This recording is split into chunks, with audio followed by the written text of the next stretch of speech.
Yo, what's up kakamay? So, panibagong vlog na naman tayo ngayon. So, kumusta kayong lahat? Ako, mamay, mabuti naman. At may isang buwan tayo mamay na walang vlog.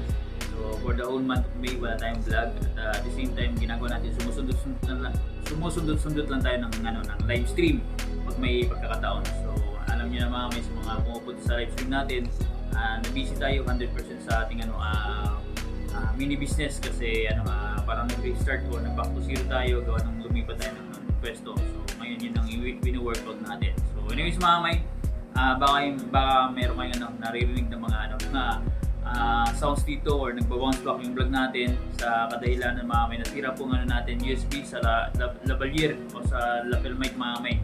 So ngayon lang at siyempre the show must go on. Itutuloy natin yung vlog kasi nakagawa na tayo ng eco-content. So, for today's vlog mga may, ang gagawin natin is review and revenue update ng mga kapwa natin mga vloggers. So, dito lang tayo mga may sa Sir Family magpo-focus. So, kumbaga, eto, na-miss ko to gawin o baka mayroong nakamiss ito na panoorin mga may at gagawin natin ngayon. So, anyways mga may, ito yung mga heavy guts dito sa Sir Family.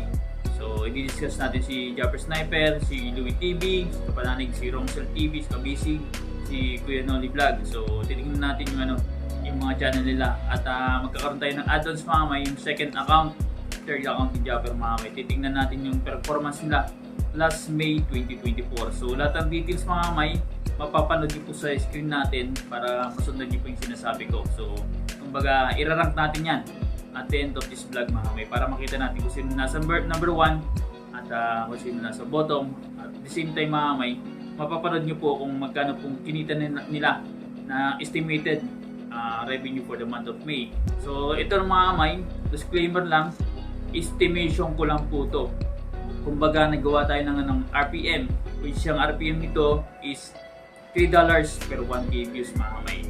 So yun po mga may, para malinaw po sa lahat. At yung actual syempre ng revenue is nandun po sa kanila. So by the views tayo na gano'n na yung nakuha natin reference at syempre tayo nag-compute ng RPM. So pure vlogs lang po ito mamaya para sa nakalaman ng lahat. So anyways, isa na po natin sa first vlogger. So ang una natin pipicture syempre si Kapanalig, si Louie TV. So, meron siyang subscribers count na 249k. So, nakapag-vlog po siya this May ng 19. So, sa 30 days, so halos hindi po siya nag-big vlog mga may. Hindi siya nag-daily vlog. So, 19 lang. So, anyways, dun sa 19 na yun, nakakuha siya ng views na 306,600 views.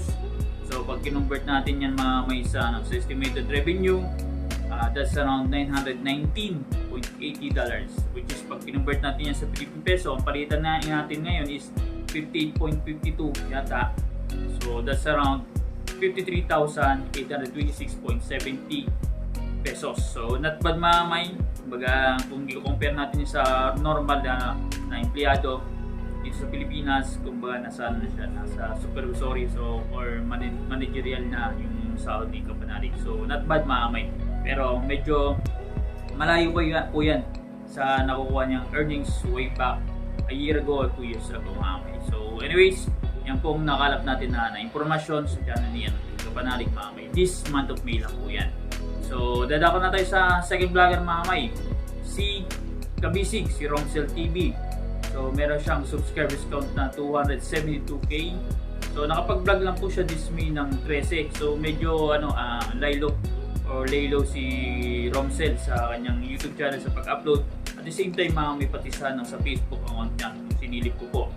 So ngayon, yung views na nakuha niya dun sa 13 na vlogs niya, that's around 432,000 views.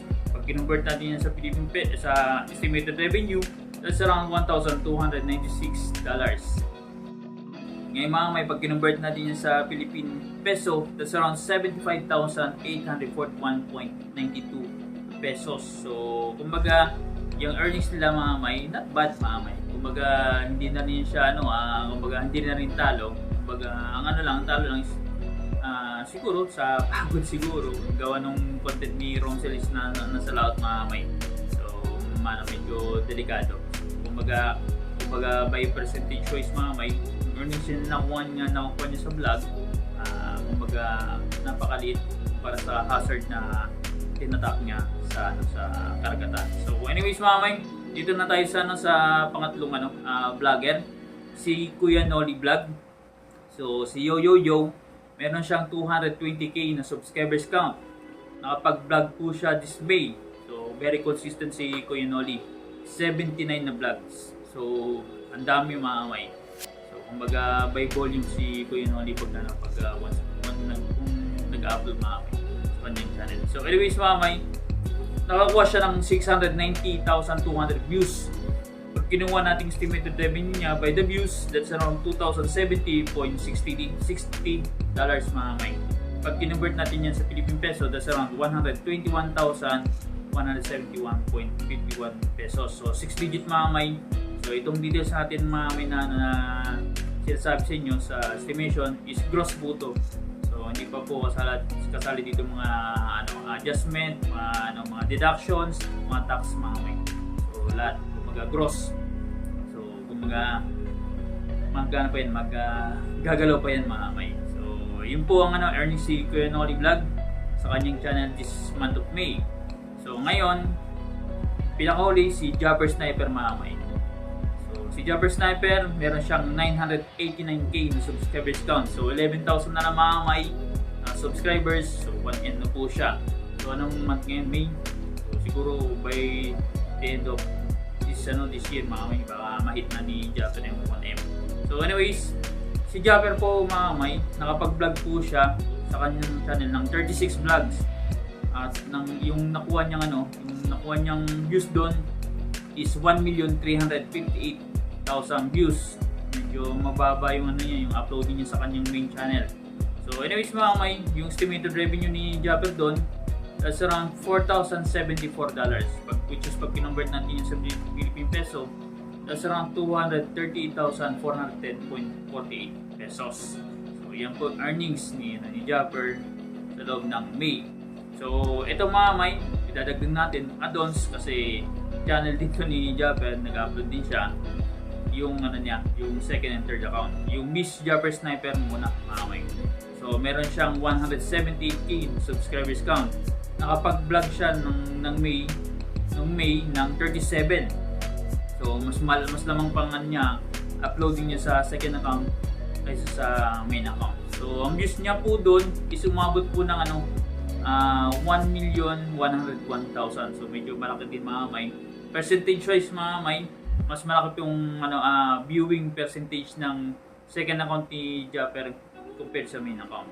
So kaya medyo maganda-ganda earnings ang makakuha niya.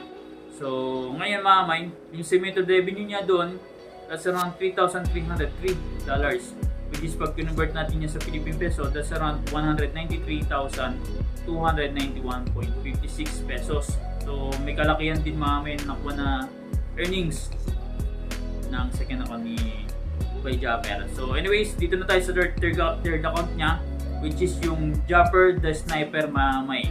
So meron din siyang 11.8k na subscribers count. So bago tayo magtuloy mga may, meron ako nakitang doon, nag-comment na fake account to ni Jabber. Hindi po mga may, hindi po to fake account. So sa kanya po to, third account, sa lahat ng kasama natin dito sa Sword Family na nanonood sa atin at hindi nakakalam, sa kanya po to mga may, legit. At makikita niyo naman po sa mga talagang masugid or tumatangkil kay Jabber na nanonood sa vlog, live stream, sa kanya po to mga may. So hindi po to fake account mga may. So anyways, yung Jabber the Sniper mga may, nakapag-vlog po ng siyam this month of May. So ang views niya po doon is pumalo po ng 92,500 views mga may, which is pag convert natin yan sa estimated revenue, that's around $277.50, which is pag convert natin yan sa Philippine Peso, that's around 16,239.30 pesos. So not bad mga may. Kumbaga ako, okay na to sa akin as a small YouTuber. So lalo na last month, yung May tsaka April, hindi tayo nakasahod mga may, kasi syempre may lapses sa atin sa part natin, hindi tayo nakapag-vlog, so wala tayong hindi tayo magkakaroon ng earnings. So kumbaga ang gagawin natin, magbabawi tayo this June para makakuha tayo ng revenue sa ating channel. So kumbaga mag-active tayo ngayon mga may, kasi kailangan sayang ng channel, sayang ng ng revenue na makakuha natin. So ngayon mga may, bago tayo magtapos, iralang na natin sila, tapos itototal natin kung magkano yung earnings ni Japper sa kanyang tatlong account. So ngayon mga may, doon sa tatlong account ni Japper Sniper, yung Japper Sniper Official, Miss Japper Sniper, Japper the Sniper, pumalo po siya ng 447,941.34 pesos. Earnings niya po doon sa tatlong account. So kumbaga halos okay po ngayon yung ano niya, yung earnings na nakukuha or nakuha this month of May. So kumbaga yan naman is kumbaga this kasi first to second quarter medyo talagang matumal o mababa talaga yung binibigay na na revenue dito sa segment, lalo na sa YouTube mga may. So magbabawi yan pag per month mga may. Kumbaga pwedeng magdoble yan o triple. So anyways mga may, by ranking, syempre ang ating number 4 walang iba kundi si Louie TV, si Kapanalig. Ang number 3 mga may, si Romcel TV, si Kabisig. Kaya siya nang number 3 kasi inactive siya this month of May. So hindi natin alam kung anong dahilan mga may. So anyways, yung number 2 syempre si Kuya Noli Vlog, si Yo Yo Yo. Syempre pinaka number 1 walang iba kundi si Japper Sniper mga may. Yung pa rin ng ating top 1 this kumbaga for the long period mga may ng ating review and revenue update, halos number 1 po si Japper Sniper. So kumbaga nasisingitan lang siya ng konti-konti ni Kabisig tsaka ni Kuya Noli Vlog. So anyways mga may, yan po ang ating update dito sa review and revenue update. Hopefully mga may, sa mga viewers natin dyan, kumbaga sa mga nanonood sa ating nagpa-follow, hopefully nabigyan po kayo ng ng update sa kanilang channel. Welcome sa kanilang revenue this month of May. So hopefully by the next day or kinabukasan makapag-vlog pa rin tayo, makapag-vlog tayo ng tuloy-tuloy at makapag-update tayo sa mga iba pang vloggers na nandito sa ating family mga may. At i-check natin kung sino-sino pa ba yung active at magaganda yung tinatakbo ng mga channel mga may. So anyways mga may, bago tayo magtapos, laging paalala ni Bilix mga may, at don't skip ads sa lahat ng mga content creators na pinapalo nyo po. Kasi alam nyo na jump kami, nagkakaroon ng earnings na or nagkakaroon kami ng maayos na revenue mga may. So paano yung mga may? See you sa next vlog pa natin. Mga kamay.